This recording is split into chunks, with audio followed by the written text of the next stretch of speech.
So yeah, Brandon. I mean, the question I think is, were these firings enough for the time being? Are you going to expect more later, or is this what you wanted and expected?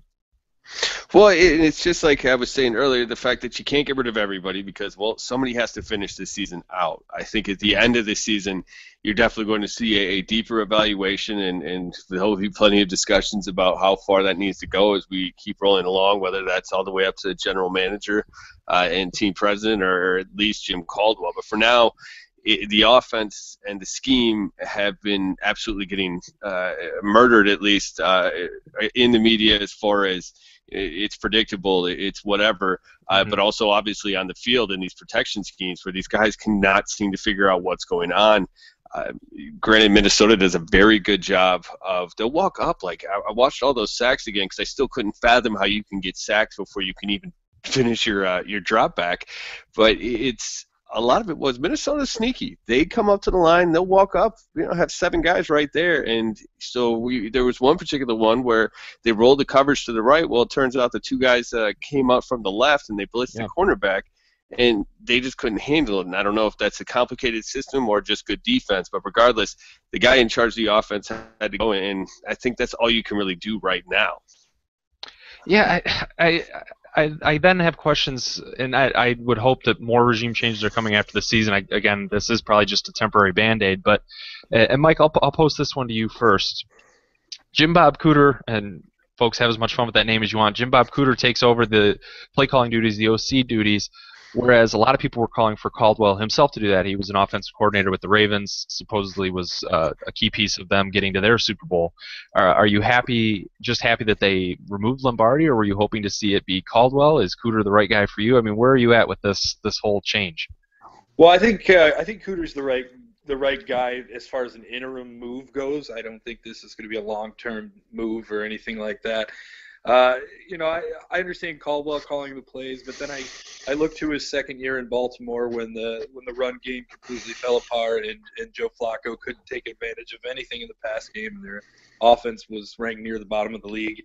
Hmm. As far as Cooter goes, as soon as it was announced that he was going to be the offensive coordinator, all you heard around Twitter and Facebook and the whole world was how smart this guy is and how he's an up and coming guy and I think that basically he's going to bring this offense back to basics and just kind of go back to the deep ball and maybe cut out some of these play action passes that were just killing the Lions against Minnesota. When you can't complete a drop back for a play action pass, maybe it's time to move away from that and set up Stafford in the shotgun, and that's what they did near the end of the game, and obviously that worked a little bit. But you need somebody who's going to be coming in and making those type of adjustments, and Lombardi was just not doing that. Well, adjustment sounds like something that a coach would do. So again, that you really kind of reinforced the fact that maybe he's just not a coach. But it was difficult to watch the way that Minnesota did figure out how to stop Detroit in those first two drives, and Detroit never came at that counter. So again, yeah, I'm echoing your point, but I think you're completely right. And I think that's moving to this game specifically. That offense completely fell apart. Hmm. You saw what they did on those first two drives. In this game, the offense threw two passes that went over 20 yards in the air and completed both of them for 110 yards. They both came on the first two drives. You know what those first two drives were? The only time Detroit scored touchdowns. So the fact that they went away from it was it was asinine. But you also have to look at then again at those protections and go, well, is that because of that? Or were they actually dialing up these deeper passes but never got the chance? So there is some concern there, or at least maybe somewhat of an excuse. And also, Stafford put up a quarterback rating of 126.4. It's amazing that this team can lose with your quarterback playing so well, but when you get sacked, almost a third of as many times as you complete a pass, you're just not going to have any success. Yeah, and you saw Calvin Johnson was a force on the opening drive, and then I don't think he had another pass, or he didn't have at least another catch until the final sequence where he had the jump ball right there on the goal line and a couple other things on the final drive. But the offense completely fell apart because Minnesota, as we've touched on again, made the adjustments, figured out how to get to Stafford, and Detroit, for better or worse, whoever, whether it was Caldwell, Washburn, or bad communication on the offensive line, they weren't able to adjust the way Minnesota was. They're getting to Stafford on every drop back, and it seems like there's certainly nothing Stafford could have done. He couldn't even finish a 3-step drop, let alone attempt a 5-step drop at some points in this game. So, yeah, where to place blame? There's so many places to go with it. Mike, I guess if we're looking at it, when I say that Calvin Johnson didn't have a catch in between the first drive and the last, do you think that was solely the Minnesota getting the pressure and taking away what Detroit wanted to do offensively? Well, they were certainly hurrying Stafford into making some poor decisions, and despite Stafford, the Lions losing, Stafford actually did play a good game, and I agree with you on that point. But I think that they took that offense completely out of the game with the pressure that they were putting on him, and 7 sacks. I mean, that's gonna change your offensive scheme in any way you try to lay it. But the Lions were not able to make those adjustments. And I can't say that enough, honestly. And I think that at this point, all the Lions opponents got together and decided, well, if you want to beat the Lions, let them score first, and then you basically just figure out their entire offensive scheme, and that's. But to say they didn't make any adjustments, actually thinking about it right now, and this just hit me, is actually it's inaccurate and it's unfair, because Detroit. Well, follow me here. I just know by the tone. I know where we're going, but continue. I want to hear this. Yes. Detroit, the trio of Amir Abdullah, Joique Bell, and Theo Riddick, were averaging 5 point. They averaged 5 point yards per carry for the entire game. A good way to stop a pass rush? Run the ball first down. Don't set yourself up by getting sacked on first down. I generally do like throwing the ball on first down to keep a defense off kilter, but if they are killing you in such a way, they're forcing your hand. So is it an adjustment that they went away from the running game, or a lack of adjustment that they didn't stick to it? I don't know, whichever way you want to put it, but they did find ways to. They did the running game at all the wrong times. I think there was a 3rd and long situation. They finally go to the running game, and it was a joke. And you mentioned those guys having 5 yards of carry. Well, then on the goal line, when you need a score, you should definitely go to Michael Burton and George Wynn to get you those yards that you absolutely have to get into the end zone. Well, and especially because I predicted Joique Bell would get a touchdown for this past game. I was pretty excited about this. I was thinking, I've actually got this one down. Why would you go to? You got Michael Burton, all right? You need to get him the rock. Well, obviously George Wynn, who was on his couch last week, you have to make sure that guy gets a touch or two. Yeah. Well, okay. They did go to Burton on the 1 yard line in that final drive, and he wasn't able to quite stick it. Oh, that's what I'm talking about. They gave it to George Wynn and Michael Burton on the goal line instead of your thoroughbreds. Ah, yes, Joique Bell, yes. So plenty of negatives on this game. We don't want to only point out the offense because the defense had their issues as well. Unable to contain Teddy Bridgewater. Adrian Peterson obviously just had the one big carry. I think it was 75 yards. Mike, I guess overall, what did you think of the defensive effort in this one?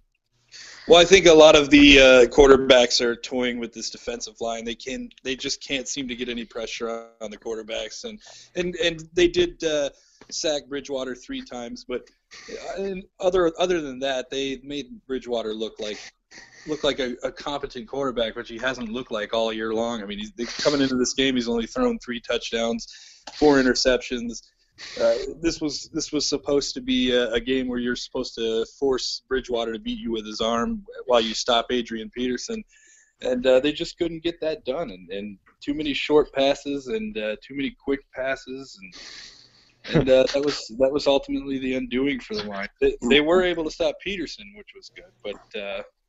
Well, with the exception, obviously, that one long drive, it was reminiscent of, was that 2013, I think, the season opener, where he busted off like an 80-something yarder right in the beginning, and then that was it. I think he had 17 yards on like 16 carries after that. I can't believe I remember that. But Ziggy Ansah, who we'll get into a little bit later, I mean, you can't teach that kind of work ethic or dedication. I mean, to continue sprinting down the field, to catch Peterson on the 3-yard line, 75 yards down the field. If you watch the tape, you can see Tulloch. Yeah, you can see Tulloch hold up, and he, give him credit. He really did continue fighting. This team you have to wonder how many of them are. You look at Miami and you look at, okay, that team obviously did not care for the first Mhm. 4 weeks. There's no way you can go from doing that well or that poorly to doing that well. Now, granted, the competition there leaves a lot to be desired as well. But that was obviously a question of effort. I don't know what this is, if he's the only one trying or if they're all trying, because, like you said, the defense did shut down Adrian Peterson. I thought Bridgewater did a nice job of being accurate, and obviously Stephon Diggs had a coming out party all over that secondary. Rasheem Mathis just kept biting on those hook and goes, on those double moves, and probably because he kept getting burned on hooks earlier. So he just never seemed to. He could not figure it out. Whenever he'd zig, they'd zag, and it just that it's time for maybe Mathis to start Well, taking more of a coaching role. well, on that, the touchdown that Diggs had, the highlight everyone's going to see, it was an amazing catch, but it wasn't that great of a throw by Bridgewater. The point of Diggs was wide open. I mean, there was no one even in the Yeah. vicinity on that play. He shouldn't have had to make the spectacular catch that he did. Kudos to Stephon Diggs. I think one thing interesting to see moving forward for him is how he does against better competition, because the Lions just didn't provide it in the secondary in this game at all. But yeah, defensively, I thought against the run they were competent at least. If there's so many faults with this team, it's hard to spend any time on the rush defense, which has at least been decent. The secondary, though, continues to be a real liability. It's just there's so many issues offensively right now that no one's focusing on the defense, and I think the secondary is getting a little bit of a pass on just how bad it's been. But it's such a drop off from year to year that it's pretty astounding. Well, and also, if you take out that 75-yard run, which obviously, yes, you cannot do, but that's 34 carries for, I think, 65 yards. Yeah. So that they were doing very well, except for that play. And also that kind of comes into that secondary again. There's a lot of poor tackling back there. There was a I think it was 3rd and 13, and Michael Pruitt, he busted up a tackle from Tahir Whitehead and Glover Quinn, and I think even made a head of miss. Quinn also had a bad game. He was not doing well to cover up the mistakes by his cornerbacks. So as bad as the secondary played, though, I really thought the defensive line played well, and we can just get into Ziggy right now. I really thought that whenever Detroit needed a play, he made it. Now, granted, he can't play offense, but he can't play everywhere for that team. But he ended up with 3 quarterback hurries, 3 quarterback hits, and a sack, and 2 defensive stops. And that's per Pro Football Focus. So that's a good all-around effort. And even Haloti Ngata, Karan Reed also played a good game. Even Jason Jones seemed to be up near the ball all the time. So it's what we had hoped in the preseason was that the offense and the collective of the defense, which obviously we'd be remiss if we didn't say they're missing DeAndre Levy, would be able to overcome the loss of somebody like Ndamukong Suh. But here you have a little bit of a stepped-back defensive line, but nobody else stepping up. For you, Mike, was there anybody that stepped up in this game, or quite the opposite, I guess you could say, was very disappointing, that really stuck out to you? Well, it was nice to finally see Haloti Ngata come out and do what the Lions signed him to do or traded for him to do. He was able to get back there twice and get in Bridgewater's face and got the sacks. And as far as this defense goes, I think what last year you saw was the defense was hiding the offensive mistakes, and this year I think this defense is just good enough to at least keep the Lions in the game if they can get their offense going. I'm definitely happy with what I see from the defensive line as far as the stopping the run goes, but I would like to see them get in the backfield a little bit more on the pass. Yeah, I mean, Haloti Ngata. Yeah, Haloti Ngata, a somewhat bright spot in this game. I thought he made some good plays for sure. Sticking on the defensive line, we're talking about Ziggy Schott. I'll go with him as game MVP. You have to pick someone, and I guess just a little teaser for once we finally do the bye week stuff, the midseason awards. I mean, Ziggy is the clear MVP of this team at this point, week in and week out. There was 1 week, Brandon, I gave him the MVP just from a standpoint of every week he's going to deliver. He did again in this game. I guess to highlight someone else, we finally saw Prater have to kick a decent length field goal right down the middle. I mean, he hasn't had a lot of opportunities to kick this season. I think he's only had 6 field goals to this. It might be less. I'm not sure, but he's made all of them. So I guess a little bit of a highlight for the special teamer. The punter's obviously gotten a ton of work this season, but Prater hasn't. He stuck it when the Lions needed him to, and they were still theoretically in the game. Well, it's it's Ziggy making plays and at Shots. least, like I said, showing the effort. One thing he's, I think, pretty much everybody's MVP, and Haloti Nada is up there. Karan Reed played a nice game. I just wanted to say that one more time, I guess. But to go back to Rasheed Mathis, who was definitely my most disappointing player, and Yeah. maybe it should be Quinn because you expect more of Quinn. Rasheed Mathis gave up a quarterback rating of 156.3 to people throwing, or to his targets, to the guys he was covering. That's extremely hard. That's incredible. Perfect is 158.3. I don't know what he did to keep them from getting the extra 2 points, but I'm not going to give him any extra credit for it. It was a really terrible game for him. Like I said, it was like he got in his own head with the hooks, and then he bit, and it just, you can see him. It's like when a girlfriend is angry and she walks away from the dude, and he reaches out to try to like grab her arm to keep her there, and she pulls it off and keeps walking away. That's exactly what Stephon Diggs did to Rasheed Mathis in this game. I guess, Mike, for your most disappointing player, which way are you going? I'd have to go with Mathis as well. Last year I think some of the bad plays were masked by the lack of targets that he had last year, and I knew this year that they were going to go ahead and exploit that. Every quarterback that the Lions play against, we're just going to go ahead and attack that side of the field, and it's really showing. And you bring up that double move that Diggs did on Mathis there late in the game, and that's the kind of thing that just shows you maybe his age is finally starting to creep in, and maybe Mathis is a guy that should probably step aside and maybe come in as kind of an alternate. Yeah, not much more that I can hammer home on that point. You guys obviously covered it. On the offensive side, let's put a highlight on Golden Tate. Obviously a non-factor in this one, and just I don't know if it's because he's mentally checked out at this point or what have you, but we've at least seen, I think, flashes from Calvin Johnson. We've seen moments from Eric Ebron. We've even seen Lance Moore step up at some point. So in all of these offensive struggles, we've seen other guys still find ways to have their moments. And Golden Tate, from what he was a year ago to what we're seeing now, I don't know what the overall reason is, and maybe there's more to it than meets the eye. But week after week, I just see a player that seems like he's mentally checked out. His demeanor doesn't look good on the sidelines, and the numbers aren't backing him up either. So year-to-year regression for, if it's someone has had the worst of it on offense, it might be Golden Tate, and he wasn't any better in this one. Well, and I did the Schulin report in Lansing. I think it's 92.1 is the sports station there today, and we were talking about just the fact that how long can the locker room with guys like Haloti Nada and Golden Tate keep this without going nuts? I mean, granted, Golden Tate's already had a little bit of an outburst. These are guys that are used to winning. Right. They came from cultures that are very, very different from Detroit, and granted, it looked like maybe they were bringing that to Detroit. It's obviously not where the team is, or the franchise, or the locker room, or whatever. So that's one thing that, could bring a little bit of entertainment to this season that's thoroughly lacking it.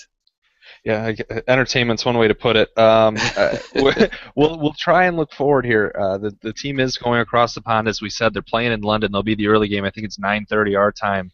Against the Chiefs next week. The Chiefs are coming off kind of a big win for them against a Pittsburgh team that didn't have Ben Roethlisberger still. Landry Jones is at quarterback, but Chiefs get a win that they sorely needed. They're 2-5 coming into this game, so not a game that's going to be much on the national radar, but Lions, Chiefs. Mike, I guess your overall thoughts, are you looking forward to this game? And if so, what do you think's the biggest advantage Detroit has going into it? Well, I think obviously this is a really, really one-dimensional offense, and now that they've lost Jamal Charles for the season, they're going to have to force Alex Smith to beat them with his arm. And this is a guy, I can't even remember the last time he threw a touchdown to a wide receiver. The secondary should have a pretty decent day, but I'm more so looking at the defensive line to play with Alex Smith. If they can get things going on the offensive side of the ball, I think that this is a pretty stout Chiefs defense that's able to win them some games if it comes down to it. The offense is really going to have to go deep and roll and put their best foot forward if they hope to get this win.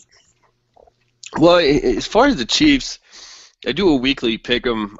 We do our NFL picks against the spread. Nick and I do we do obviously a Thursday night game, and then we put out our picks Friday, somewhere around noon. every week, and they looked like, I remember thinking when I was writing it at the beginning, but this could be a good team. They have some good players, Houston and guys like that, but they just never seem to be able to put it together. I don't know if this might be another situation where we overvalued the coaching at one point when Donovan McNabb was taking Philadelphia to Super Bowls, and now we're seeing what Andy Reid does when he doesn't have that good of a quarterback. So maybe it's a case that Detroit can understand. It's a Jim Caldwell on the other side. I don't really see Andy Reid getting too fired up, probably because it requires too much energy, and he's got to have his face in that in his play card there at all times. But I think the Chiefs are eminently beatable. I don't know why this team could never put it together, but I don't really see this team. I see them on the same level with the Bears and the Lions. Well, let me give at least a slight counterpoint to what you said there, Brandon, in that and Alex Smith isn't a good, or he's a decent quarterback, I suppose, in this league, but I think he might be Kansas City's biggest advantage in this game. The reason being that Detroit already doesn't force turnovers to a great degree. Alex Smith is known as someone that doesn't turn the football over, and Detroit isn't getting great field position from their special teams, from kick returns, from punt returns. So for an offense like Detroit's that's struggling, that isn't scoring points, that isn't moving the ball downfield, they're not going to get any help from turnovers from Kansas City's offense. So I think this might be the rare case where Alex Smith is a tremendous benefit to Kansas City against a Detroit offense that has no identity and doesn't know what it's doing right now, and could really use the benefit of some turnovers, which in all likelihood aren't going to be there in this game. Well, and I guess you do have a point there. I did kind of chuckle when I saw the Alex Smith as the biggest advantage for Kansas City. But now that you've explained it, all right, fair enough. I will. Well, I'm not going to rescind the chuckles. They were fun. But to me, the biggest advantage for Kansas City is their outside linebackers. It's Justin Houston. It's Tamba Hali. Those are guys that can turn those tackles round and round on their way to the quarterback, and that's obviously been the issue for Detroit all year. Is they cannot get any protection on the edge. Brandon Pettigrew's health is going to be key this week. He obviously didn't play last week. He hasn't played now, and he missed a couple of games in between the two that he actually played. I think he played the season opener, and he played against Arizona. And on the other side, I guess what I didn't talk about is the fact that I think Detroit can put Alex Smith in uncomfortable situations because they do stop the run well. I know I'm just going to call him C. West. I'm not even going to try to say that name. Yeah, that dude. He is not Jamal Charles, obviously. Very few are. And Kansas City did trot out a different offensive line last week than they have. They were able to kind of rebound and play a little bit better along the front, but I still think Detroit's defensive line is stout enough and it's healthy enough finally to be able to shut down that running attack, which should put Alex Smith in situations where he doesn't excel, which is third and long. Yeah, and it'll also be interesting to see. Jeremy Maclin was cleared to play this past Sunday. Andy Reid didn't have him go. We'll see if he goes against the Lions. We don't know the status for him going into this game yet. Mike, for you, what do you think the biggest advantage KC has coming into this one? Well, I think it's Justin Houston all the way. That Chiefs defense is going to be hard for Stafford to stop. It's almost like he's facing DeMarcus Ware and Von Miller again. Thank you. It's almost as if he's playing against that same duo right there, and I really, they're playing against the Lions, and that's kind of the theme here. Is if normally this team can't pass its way out of a wet paper bag, but obviously when you're playing the Lions, it's a whole nother team, and I wouldn't be surprised, honestly, to see the Chiefs show up big and just play on both sides of the ball the best that they've played all season. I mean, the Lions are too much turmoil right now. Well, we both talked about, obviously, those outside linebackers. To put this in perspective, Detroit's 8 top pass rushers have 58 quarterback hurries. Houston and Hali have 53. So that's what you're going to be looking at this week. I'm sorry, Nick. I had to interject that. I knew you're all ready to go on to a new subject, but good Lord, that is a huge advantage. Yeah, I mean, obviously. So, I mean, I'm picking the Chiefs in this game. Our bold predictions as well, but I think the Chiefs win this game. But a bold prediction for me. Not everyone is on the team flight home. I don't know. Maybe they'll fire an equipment manager or something. I don't know. I just didn't have a bold prediction. I try to do these in the Lions' favor, and too many times I end up going with a Lions running back gets a rushing TD, and it just never seems to work out. So I'll say at least someone else doesn't make the flight home with the Lions. Brandon, where are you going with this? Sadly, as far as my bold prediction, I'm going to go with 3 touchdowns for Stafford. If there's one place that this team is a little bit vulnerable, it's in the back or in the secondary. Now, obviously, they're going to need some protection. They need Pettigrew to play to kind of give them some more. And maybe Jim Bob Cooter, whatever his name is, Jim Bob Cooter is able to put in, just simplify the protection schemes. If he can do that, Stafford gets a little bit of time to actually attack those guys down the field. I think Stafford can get things working on offense. We've obviously seen him do well enough there in that respect. So I actually went with the Lions winning 26-24, although I looked up the line just for fun, and Sure. It started at 3.5 yesterday. It's already up to 5.5. So I might be taking that pick back pretty soon. A 2-5 football team favored by 5.5. That tells you all you need to know, doesn't it? Well, I don't know. Let's see what Mike has to say first. Well, can I make 2 bold predictions this week? Oh, absolutely, Mike. Well, my first bold prediction is Alex Smith throws 2 touchdowns to wide receivers. And I think that's as bold as it possibly can get right there. And then my other bold pick, and this is based off something that Albert Breer said yesterday after Lombardi was fired. He was speculating that he didn't think the bleeding was done yet and that there was going to be some more firings during the bye week. And I'm putting Martin Mayhew on that list. I don't think Martin Mayhew comes back from London. Well, folks, we want to know what you think is going to happen in this game. We want to know who you think is going to be fired. And you can obviously let us know on social media. That's Lions Central Radio on Facebook, Lions Central PFC on Twitter, Brandon Alisoglu, ALISOGLU on Twitter for myself. For Nick Kostora, it's KOSTORA at Nick Kostora. And also our esteemed guest, Mike Payton, thanks again for joining us from Sideline Report. And his Twitter handle is at SLR_Mike. Folks, we appreciate it, Mike, and we will be back after the Kansas City game. We'll still do a show during the bye week, so tune in as always over the next couple of weeks. One more shout out to Mike for joining us for the duration of the podcast. Had a couple technical glitches, but we appreciate sticking through. Until next week, folks, for Brandon Alisoglu, I am Nick Kostora. Thank you so much for tuning in to Lions Central Radio.